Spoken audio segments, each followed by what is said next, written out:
మన రక్షకుడు మహాదేవుడు అయిన ప్రభువైన యేసుక్రీస్తు నామములో దేవుని బిడ్డలైన మీ అందరికీ దేవుని కృప నిరంతరము తోడై ఉండునుగాక. యెషయా గ్రంథము 53వ అధ్యాయము 5వ వచనము. మన అతిక్రమములను బట్టి అతడు గాయపరచబడెను, మన దోషములను బట్టి నలగొట్టబడెను.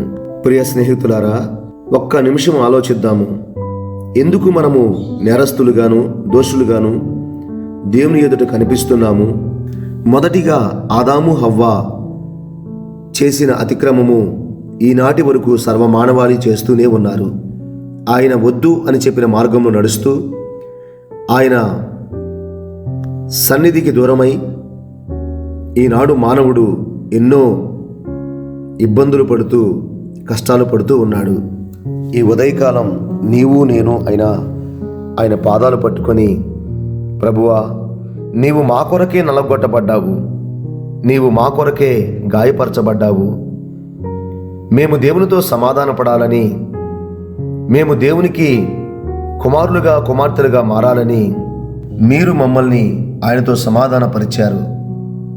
అయినప్పటికీ మా అజ్ఞానము, అవిధేయత, పాప స్వభావమును బట్టి మేము దినదినము ఏదో ఒక విషయంలో అపరాధులుగాను దోషులుగానే మిగిలిపోతున్నాము. మేము ఇంక ఎన్నడూ వెనక్కి తిరగకుండా నీతో కలిసి జీవించాలని, దేవుని యొక్క సన్నిధిని సహవాసాన్ని కోల్పోకుండా బ్రతకాలని ఆశపడుతూ ఈ ఉదయకాలం నీ పాదాల దగ్గరికి వచ్చాము అని చిన్న ప్రార్థన చేద్దామా?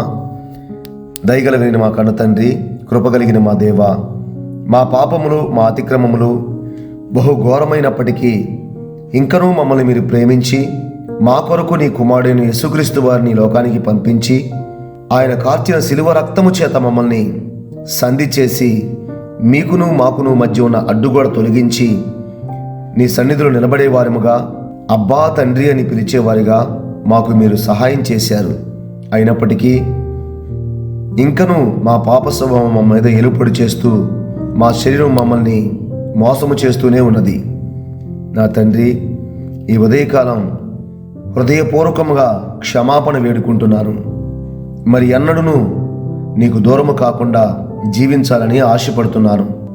నీ పరిశుద్ధాత్మ శక్తిని నా మీద ఉంచి ఈ ఉదయకాలం వేడుకుంటున్న నా ప్రార్థనని ఆలకించి నా కొరకు కృపనొందిన ఆత్మను, నీ కొరకు జీవించగలిగిన శక్తిని మాలో అనుగ్రహించి నడిపించమని మా రక్షకుడును నీ ప్రియకుమారుడైన యేసుక్రీస్తు నామములో ప్రార్థిస్తున్నాను పరమ తండ్రి. ఆమేన్. అందరికీ వందనములు.